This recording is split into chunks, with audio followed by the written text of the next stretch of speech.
Damn, She looks like me. yeah, that's a blast from the past, isn't it?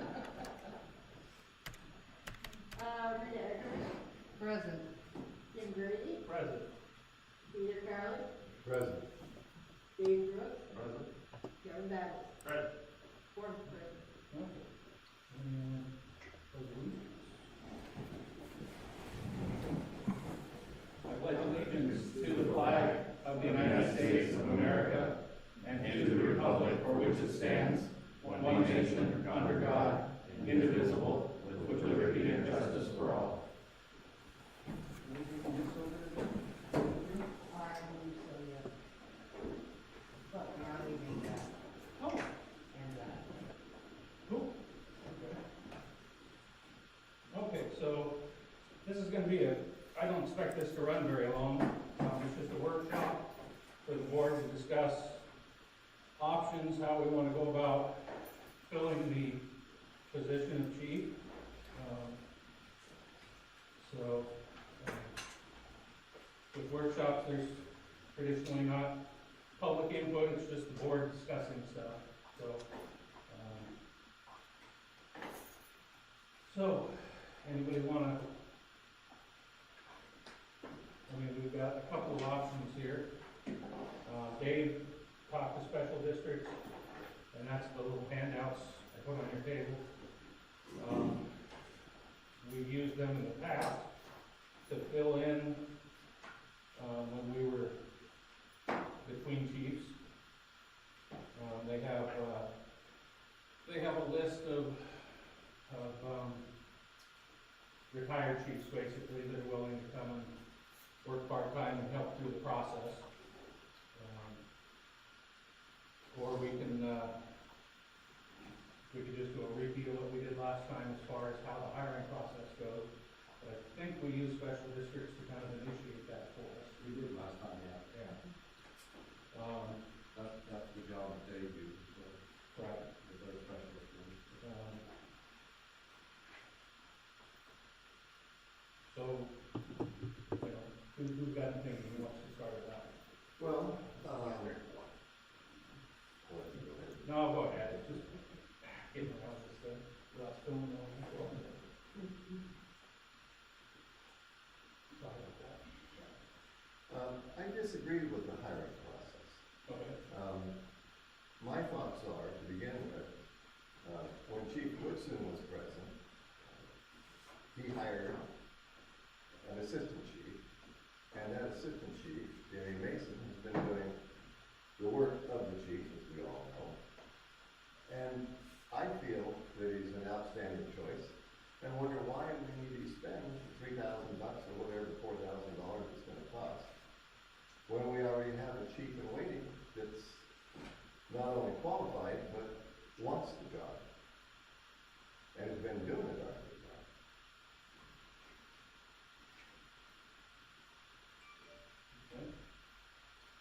Well, from what my opinion is, from all the stress that we've had, and the people that come to me, they're very concerned with, the staffing that we have right now.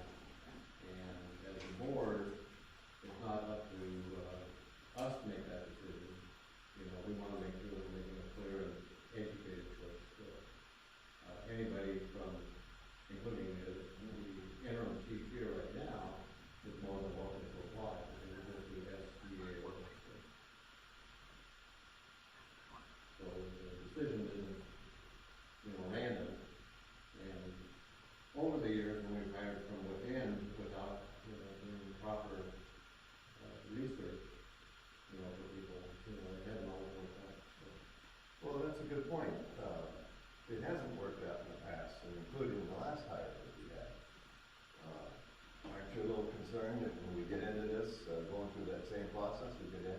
same result as what we just got rid of.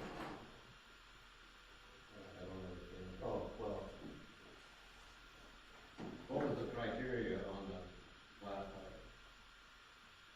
probably, I wasn't really involved in it, because I was at that point just a representative of the public, but as I remember, it was, his largest draw was that he was a paramedic. No, I mean, what was our criteria for hiring? And how many applicants did we have? Well, I know in the end, we ended up with 3. I think it started at 15. Yeah, if I remember correctly. Personally, I mean, I agree. I think Mason's been doing a great job. I also believe, though, that it would be good to do our due diligence and, you know, see what else is out there. I mean, I don't know. I mean, at this point, you know, Mason knows a lot about the district. You know, obviously, he would, you know, if he decided to apply, which I'm sure he probably would, you know, he would have a big leg up as far as I'm concerned. But, you know, I don't know, maybe we get fire chief extraordinaire, but we don't know until we look at those options, you know? And if we're talking about long-term, I mean, this is a chief we're gonna hire On a yearly basis. yeah. This is a chief we're gonna hire, for, in theory, hopefully a long while. We would hope it would be a long while. I guess history would say otherwise, but we would hope it'd be a long time, right? I mean, so I think for us, not to at least open it up to look, would, my concern would, that would be irresponsible. Well, I see the situation as the machine is running smoothly. We've made a lot of advancements underneath Chief Mason. Why would you want to change? Yeah. Well, I think I tend to agree with Dave and Kevin that, you know, Jamie is doing a good job. And I would certainly hope that he would put his application in this process, you know, and that we would give it as much consideration as any other application. But, you know, the fire chief is a very important position. And SDAO can assist us in making sure that, you know, all of our T's are crossed and our I's are dotted. You know, so. Well, SDO was there last time, and look what we ended up with. Well,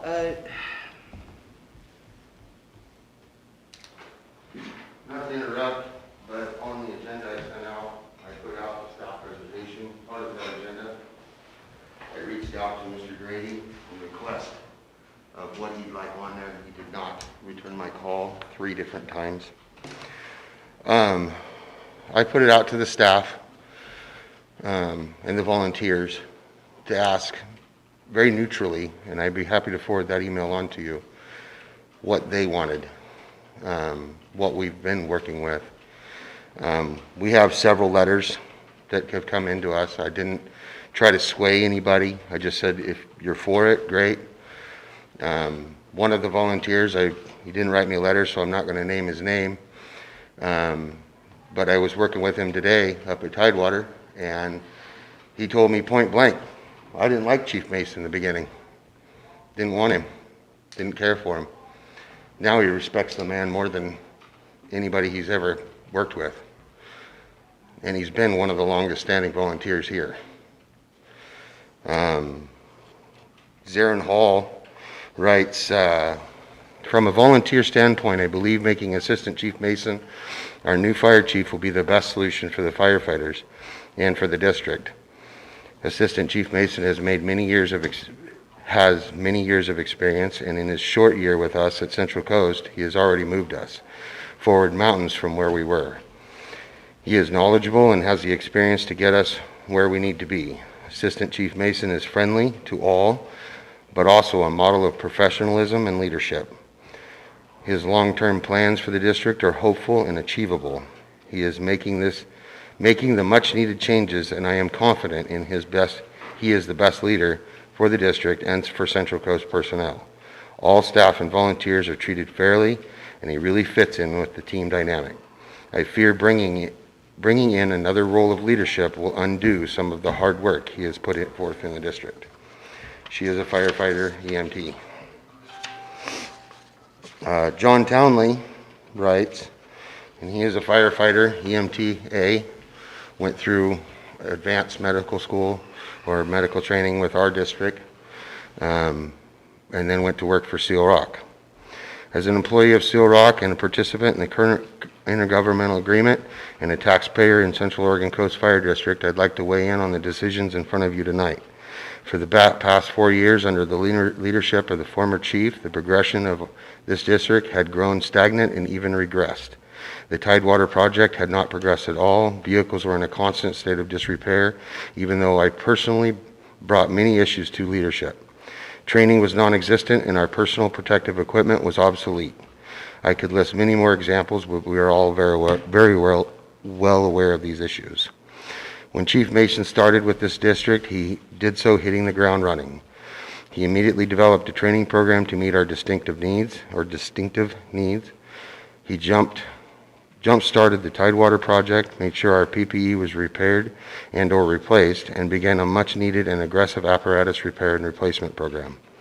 In my opinion, it is not only an employee, but also as a taxpayer of the district, I believe that Chief Mason is the leadership that this district needs to take us in the future to help us build a better fire district. Sincerely, John Townley. This is from a new volunteer. Her name's, I'm going to probably destroy this, Carrie Gorman Konopa. She is an EMTI. She is new to our district. She's recently signed on as a volunteer. She has extensive medical training according to her certifications. She really wants to work with us and move forward with things. Says, to our board, my name is Carrie Gorman Konopo. I'm probably ruining that. I have been a volunteer EMS trainer, EMT, since the 1980s. I moved to the Central Oregon coast about 3 years ago. One of my goals when I got here was to find a fire department to volunteer with. My first day at the CCFR station, I felt welcome. My first training day, I felt like one of the crew. This comes from everyone, but I see who is the driving force of this. It comes from the leadership style of Chief Jamie Mason. He is there at every training night. He treats the volunteers like they matter, like we are one of the crew. He tells us how valuable we are. His entire staff learns from him. You can see this, you can hear it from them, and you can feel it. I watch the respect Chief Mason has for his entire company. It makes me want to show up and learn and be the best EMT I can be. I would love for Chief Mason to become our forever chief. It would be such a benefit to this community. Thank you, most respectfully, Carrie. And this one's for me, a little more extensive. I'm not one to give out my endorsements easy. I don't. I sit back and really evaluate things and look at things and decide my position. I am not one to give out my endorsements easily, especially one with as much importance as this. I will sit back, observe, learn. When I see something that is broken, I want to fix it. I start thinking of ways and scenarios to make the issue better. I look at the people and things that might be able to be changed, corrected, or added to make that broken item better. Whether it's a vehicle, building, business, or entire organization, how can it be fixed or improved for the long term? Even if something isn't completely broken, is there a way we can make it better and last longer? This district is very broken. There's lots and lots of work that needs to be done to make it 100% stable and prepare the district for the inevitable growth. I've spent many, many hours talking with Chief Mason about our district and how it could be better, how it can grow, and how it can become more prepared for the future. Our district will grow whether any of us like it or not.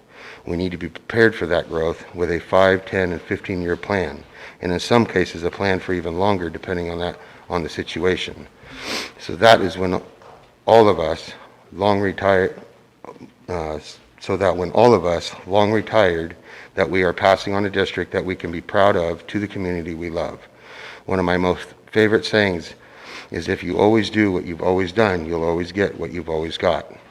I'm also a firm believer that there are no problems in life, only opportunities for creative solutions. I think the Board of Directors should make Chief Mason our district's permanent chief. Over the last year, he has been one to inspire, empower, and improve this district several times over. He has been the one running this district, as our previous chief was only available about 40% of the time. Chief Mason has dedicated his career to the fire service, starting in a small district like our own. He has spent time in the service as a U.S. Air Force firefighter, which is one of the largest, most elite fire services in the country. Working for DPSST, he ensured that the districts, both large and small, stayed compliant with not only today's, but the ever-changing rules and regulations of the fire service. He also worked to help build North Lincoln Fire and Rescue to what it is today. He has many, many qualifications and certifications, some of which only a very select few in the entire state have. He has developed and written several training programs that other districts and fire service agencies around the state use to this day. We all should feel very fortunate to have this opportunity at having a fire chief that not only wants to make our district better, but has the skill sets he does. Chief Mason has expressed and proven that he wants to make this district the best it can be. He's already amped up our training and continued education to ensure we have the best skills going into a call that could be life-threatening, not only to us, but the citizens of this community. He helped facilitate getting Tidewater Station underway. Soon we will have a wonderful station which may decrease our ISO ratings further. The new marina at the Port of Alsea, he has made sure that project stays on track as far as the district's portion, so that we will have a nice facility to launch our boat from for our water rescues and increase our response times to these types of calls. With our previous chief's vast absences, he has also managed to keep our district moving forward on a day-to-day basis. He is able to empower and inspire all of us to want to do better and be better than we were yesterday. I see no reason in going through a process that history has taught us doesn't work.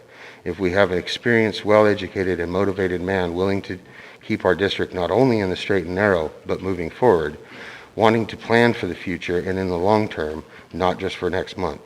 We still have speed bumps in the long road ahead of us, but with the right people and the right mentality, we will be able to overcome those speed bumps together and continue moving forward. I hope each of you as board members will agree and will use your individual voices to express yourselves. This board is a voice of five. A board of directors, through its vast backgrounds and experience, is a balance of any organization. We still have much work ahead of us, and we have to build a plan not just for today or tomorrow, but for many years in the future. And the board of directors for this district is going to need to be able to express their individual experience and background in those plans so that we can make our district the best it can be. I will have Wendy send these to all of you. I'll forward them to her, and then she can forward them on to you, the board emails. So I'm pretty sure the union, Wendy wants to say something, the union would like to say something. I'm going to pull my mask down because people have a hard time hearing me as it is, and I can't talk and breathe at the same time with it on. First, I'd like to say happy birthday, Rita. Sorry you've had to spend your day in meetings. It's also my nephew's birthday today. What makes a great leader? A great leader possesses a clear vision, is courageous, has integrity, honesty, humility, and clear focus. They are a strategic planner and believes in teamwork. Great leaders help people reach their goals, are not afraid to hire people that might be better than them, and take pride in accomplishments of those they help along the way. They are someone who leads by positive direction and builds agreement among its group members towards the accomplishment of a coordinated goal. Ultimately, leadership is not about who is in charge. It's about making sure your team stays focused on the goals, keeping them motivated, and helping them be the best they can be to achieve those goals. This is especially true when the risks are high and the consequences matter. Showing respect, empathy, and care to those that follow them are all attributed to being a great leader. Earning respect is crucial to a successful relationship with someone, while also showing that you care about their work or ideas. Being empathetic allows a leader to tap into the emotions of that individual in order to connect in a way that lets that person know you understand what it means to be in their situation. Knowing the strengths and weaknesses of every individual to effectively manage the outcome of a team is imperative for success. Leaders have a great vision and use the resources at hand to solve problems. They take risks and make hard decisions, knowing they could sometimes be wrong. Combining all three of these traits can definitely make someone a great leader. We all have that, all of this in our interim chief, Chief Mason. While we, yes, work for him, he makes us feel more like we work with him. He takes all of our ideas and suggestions into consideration. He is willing to sit and bounce ideas off of each other and come up with solutions together that best fit the situation at hand. He doesn't just teach us, he shows us. He shows up. He gets right in there with us. A great leader is not afraid to walk in the fire with us. Chief Jamie Mason does just that. This district would be lucky to have him as a leader permanently. This community would be better for it. I'm asking you, the board, to make the right decision, not just for our district, but for our community.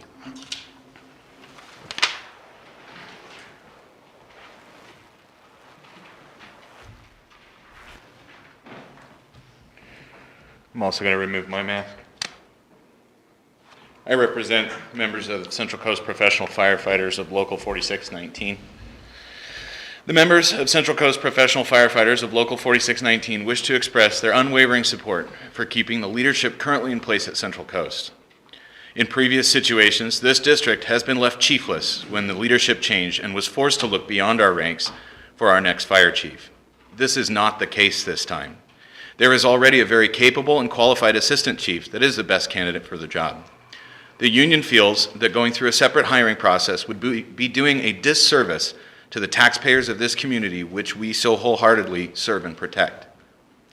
The union believes that Assistant Chief Mason has been integral in keeping Central Coast Fire operationally sound during particularly hard times when there was a lack of leadership from the chief's desk. In the short time Assistant Chief Mason has been at Central Coast, he has established a sense of structure that was previously absent and has developed and instituted training programs significantly improving the system previously in place. Assistant Chief Mason has shown dedication to this district, going so far as to uproot his life in Lincoln City and purchase a home just on the outskirts of this district. Assistant Chief Mason has all the qualities you would expect from a great leader. He has integrity, he has knowledge, and most importantly, above all else, he has the respect of the firefighters that work under him. And morale has significantly improved with him around. The union feels it is imperative to keep Assistant Chief Mason, and we wholeheartedly believe Chief Mason has what it takes to lead this district as fire chief. I also have a letter from one of our other lieutenants. Dear board members, and whoever it may concern, during my time with this district, it has become clear that there's a constant challenge in leadership, not only within the station, but also within the board itself. I hope that this message doesn't go unnoticed and unheard like they have in the past. When our chief was under investigation and finally put on leave, the only board member who reached out to the staff and volunteers to hear our voices was Mr. Karlik. I very much appreciated his efforts to listen to our side and not have our concerns fall on deaf ears. While this was a start, having only one board member interested or concerned about the staff and volunteers' opinions about what's in the best interest of the fire district is both concerning and disheartening. There were many times when the board failed to reply to an employee and union questions and demands, which leaves us feeling belittled and ignored. I didn't take this job to simply collect a paycheck. I truly want to be a part of this fire district and its successes while providing our taxpayers the best service possible. It is a disservice to everyone when voices are left unheard, especially ones that could provide strong insight. Throughout this time, I have seen one constant in leadership and someone who shares my visions of betterment to this district. This constant has been Chief Mason. Chief Mason has been a pillar for the station and community and serves as an amazing mentor to me and others. Although he operates as an assistant chief, I know that no one will deny the fact that he was the glue that helped hold everything together and the oil that kept things running smoothly under an otherwise very absentee Chief Woodson. He has my full confidence as a leader who makes safe and effective decisions for our district and taxpayers and would serve as a strong and humble frontrunner as fire chief. He truly cares about the improvement of his team and community. The thought of us putting on a chief's hiring process seems like a waste of time and taxpayers' dollars when there is someone willing and able to step up to the challenge who's already a spearhead within the station and has shown their potential time and again. I strongly encourage the board and public to truly hear the voice of the volunteers and staff who serve this district. We are an inside opinion and see both the leadership and operational side of how things are running and the dynamics of a well-operating unit. We hope our opinion can be considered on these weighted topics and major staffing decisions moving forward. In the end, we are all in this as a team to better serve the community. Thank you for allowing me the time to express my hopes and concerns. Sincerely, Lieutenant Cody Johnson.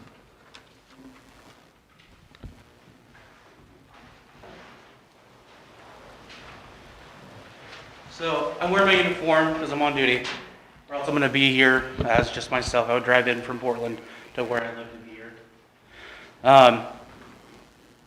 As you guys know, I'm the longest employee that Central Coast currently has, and I can't tell you the amount of stress has released off of my shoulders when working with Assistant Interim Chief Mason.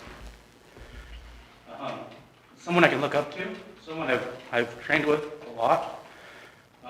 Even with prior leadership here, I would call Assistant Chief Mason at North Lincoln for help when I couldn't figure it out.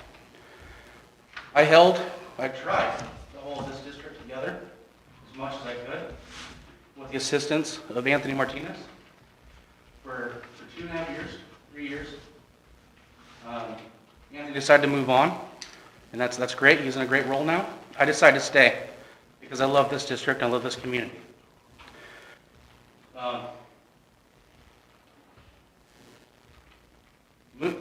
Even the thought of getting a new person in here is sickening to me.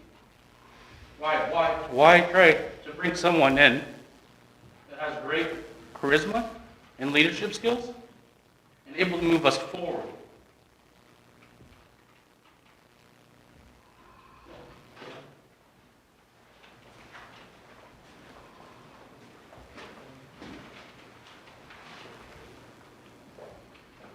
Greetings and thank each one of you for your service. I'm Larry Henson and I'm here because Seal Rock Rural Fire District Board Chair Tina Fritz asked me to come. She apologized. She's working, so she's unable to attend the meeting tonight. And what she wanted was for the board to remember that we have an intergovernmental agreement and that Assistant Chief Mason knows the intergovernmental agreement very well, and he's stepped up and done a very admirable job, and so we're very thankful for him and know that you will make the right decision, and we thank you for being here, and we do support him. So thank you again. Thank you.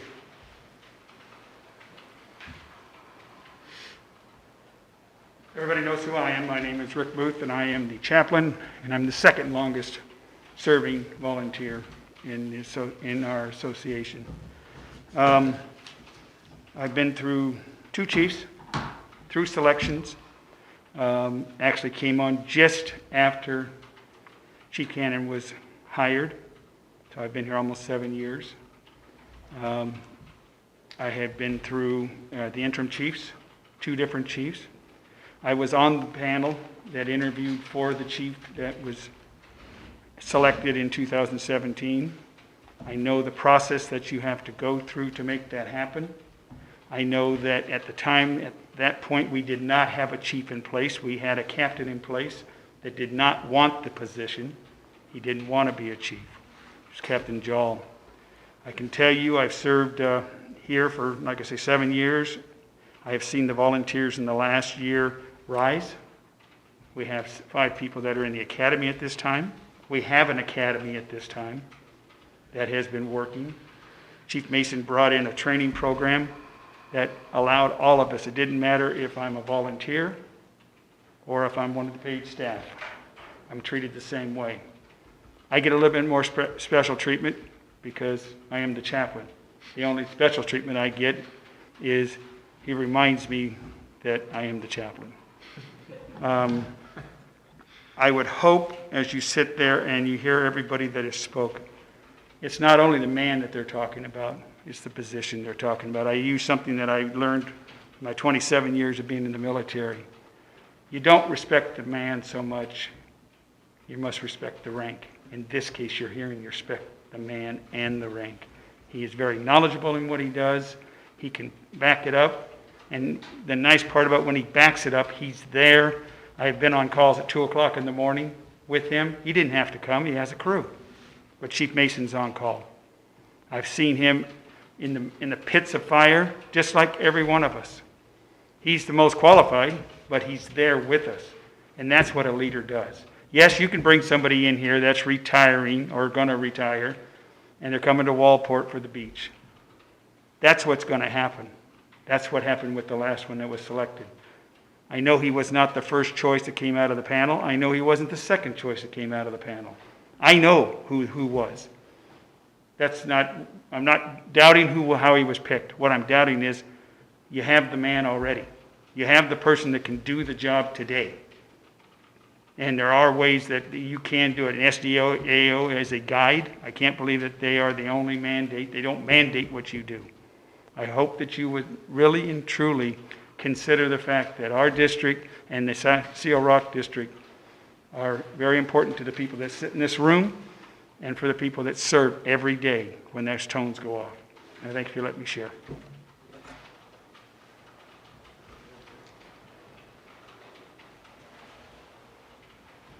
Fellow board members, I would like to say something at this time, and it's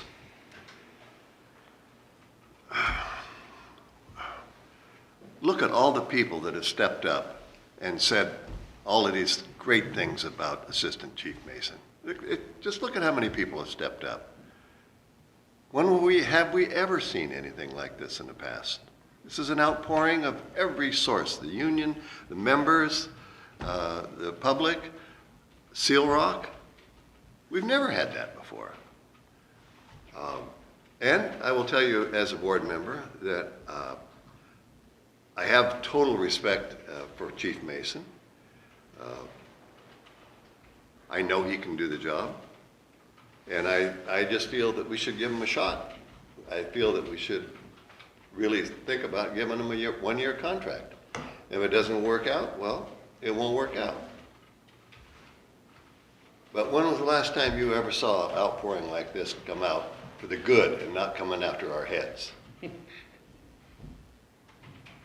The process, and thank you all for all your support for Chief Mason, and that was, very,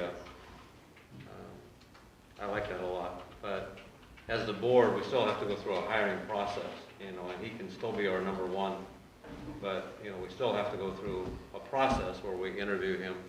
He's our only employee, is the chief. The chief then manages the rest of the staff. So I have no problem with going through a hiring process, but we still have to do that as a board. So.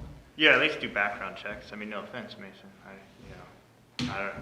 Seems like you're a nice enough guy, but I would like to at least do, some pretty good background checks, which the SDAO does. I know they did that on all the applicants last time, right? Or is it they only do it on your final three? Do you remember? It's only on the final group we picked. Yeah.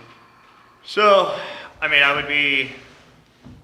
even if we just move forward on doing that, I want to be able to at least do due diligence. You know me, that's what I always say on everything that we always do. I'm always the due diligence guy. So one way or the other, like I said at the beginning when I was first talking, even if we went through the hiring process, he would be a leg above everybody else at the start of it.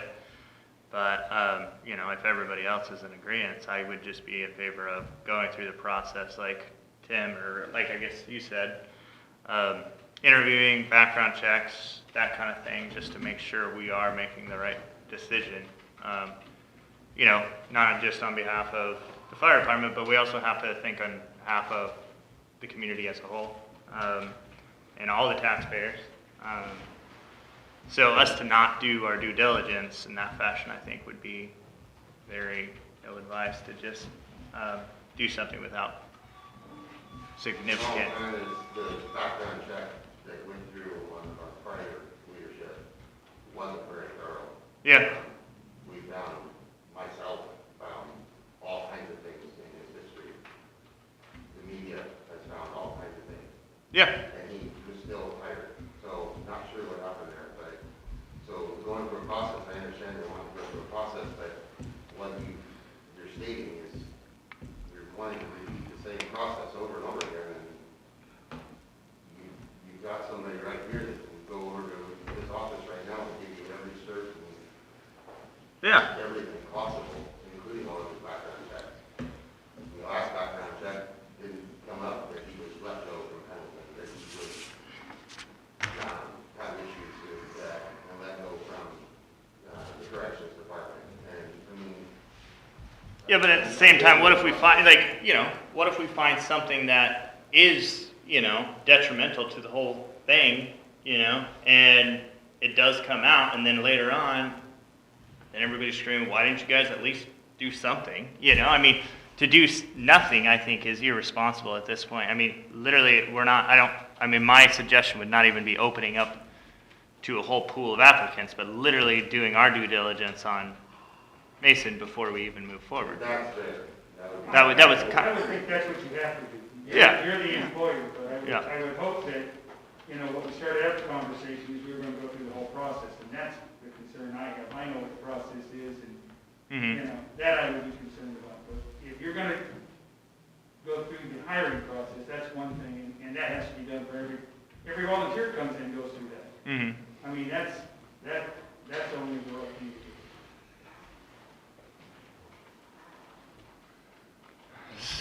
I don't know. Just a thought. Maybe I'm crazy, but No, I think you're No, on the I- right track. I agree. I mean, you know, regardless of how we do it, it's still a hiring process. yeah. You know, Jamie is very qualified, but Jamie was not hired by us. We didn't interview him. We haven't sat down and, you know, we haven't even come up with the questions yet we Mhm. want to ask. Yeah.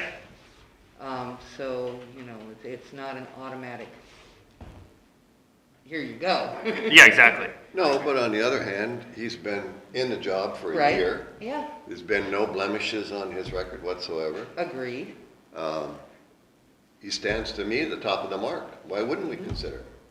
Well, we are, but we still have to go through the hiring process. We still have to go through the interview, regardless of whether it's with just Jamie or if we've got one or two others or whatever. You know, we're not just going to, you know, make the decision this evening. Right. So Kevin, you're saying start initially with doing the background and an interview with Yeah, I Jamie? mean- And if that works, then we're good? I mean, like If it I said, doesn't- yeah, from the beginning, you know, I think Mason's very confident in what he's been doing so far for us, and, you know, there's no need to go out and do this big old hiring process and do what we did about 3 or 4 different meetings and blah, blah, blah. If we can sit down and then talk to Mason for, you know, a few different times or whatever it takes, you know, do some background checks. Once we get the background check, we can do an interview. And just say, hey, sit down and talk with them and be like, what are you thinking? You know, and make sure we're all on the same page, that our views, as far as the way the district is gonna go, is the same as his views. You know, a lot of different things that I think we wanna make sure 100% before we jump in 100% with him. I mean, no offense, Mason, like I keep saying, but, you know, just start with Mason, why not? And if it comes back that we have some sort of reservations, that we're like, hey, you know, maybe we don't like this, maybe we don't like that, maybe there's this or that. Then we can go back and say, okay, well, even at that point, we can still be like, you know, We can. we don't necessarily like this, but even let's just say something crazy comes up and we're like, we don't like this or that, and we can be like, okay, well, maybe we do want to open it up at this point. Maybe we don't feel 100% comfortable with Mason, or maybe we do, right? But if we just start with that, and then we say, hey, this is kind of, you know, we start at point 1, right? And then if we want to open it up past that, we can't. We don't, you know, we're not held to one certain thing, but we can certainly start there, right? I mean, Kevin, I think And if that, it's a direct thing to be done with, like if it's something, 1 or 2 interviews and then we're done and we're over with it and we move on, right? I think that's a good idea, Kevin. I definitely think so, because as you say, we've already been through this process. And it's an expensive process, time-consuming. I think that's a reasonable assumption, to say, okay, our next move is let's set up an interview, do background check, and then meet again and say, okay. Yeah, Let's it's talk either about yay, you know, or he could even still be in the freaking pool. Like we're in a very fortunate position because of him, literally. Yeah, that's right. That, you know, we all feel very confident and comfortable that he's at the helm right now, right? I mean, we feel pretty safe, so we can literally start at this point. We don't have to jump into doing a whole grown out thing. But if we get done with a couple interviews and we get a report back and it's not spectacular, then we'd be like, okay, well, let's open it up and see what other candidates we can get. That's reasonable, but let's not drag it out. Yeah. So right at the moment, we have an open position for a chief. The proper next step would be to require an introductory letter, attach a resume and an application. So it's like we have this position open now, Jamie, and we would like you to apply. So at this particular point, you're our only applicant. So. That'd be reasonable. Okay, we're all good on that? Yep. Okay. Well, if there's no other issues about it, then we're adjourned. We have a process. And Yeah. Okay. That's what we came here for. Yep. Okay? Thank you. We want to thank the board, we appreciate you listening. Thank you, guys.